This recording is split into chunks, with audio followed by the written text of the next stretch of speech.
2025 সালের ফেব্রুয়ারির প্রথম সপ্তাহে 2025 সালের এসএসসি পরীক্ষা হওয়ার কথা থাকলেও সেই পরীক্ষাটা পিছানো হবে নাকি 2025 সালের ফেব্রুয়ারিতেই তোমাদের 25 সালের এসএসসি পরীক্ষা হবে এ বিষয়ে মূলত আজকের এই ভিডিওতে আলোচনা করব। তোমরা যারা 2025 সালের এসএসসি পরীক্ষার্থী রয়েছো, যদি আমাদের এই চ্যানেলে নতুন হয়ে থাকো তাহলে অবশ্যই চ্যানেলটি সাবস্ক্রাইব করে রাখবে, কারণ আমাদের এই চ্যানেল থেকে 2025 সালের এসএসসি পরীক্ষার সকল আপডেট তথ্য সবার আগে দেওয়া হয়ে থাকে। সো অবশ্যই চ্যানেলটি সাবস্ক্রাইব করে রাখবেন। বর্তমানে কিন্তু কোটা সংস্কার আন্দোলনের কারণে বেশ কিছুদিন থেকে 2024 সালের এইচএসসি পরীক্ষা কিন্তু স্থগিত রাখা হয়েছিল। সামনে 2024 সালের এইচএসসি পরীক্ষা হবে। এইচএসসি পরীক্ষার পর কিন্তু তোমাদের পরীক্ষা সম্পর্কে শিক্ষা মন্ত্রণালয় থেকে আপডেট জানাবে।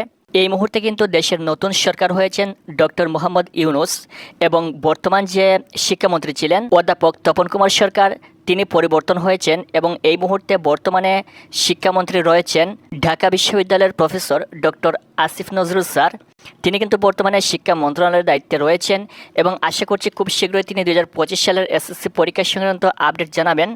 এবং 2024 সালের এইচএসসি পরীক্ষা বর্তমানে চলমান।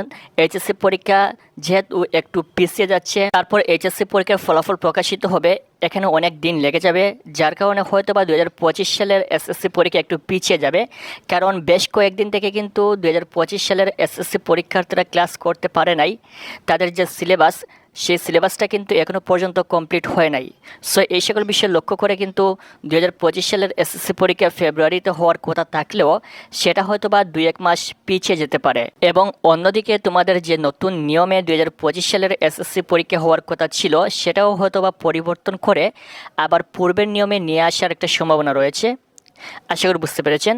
এই ছিল 2025 সালের এসএসসি পরীক্ষা নিয়ে সর্বশেষ আপডেট তথ্য। পরবর্তী 2025 সালের এসএসসি পরীক্ষার সকল তথ্য সবার আগে পাওয়ার জন্য চ্যানেলটি মাস্ট বি সাবস্ক্রাইব করে রাখবেন। ভিডিওটি সম্পূর্ণ দেখার জন্য অসংখ্য ধন্যবাদ।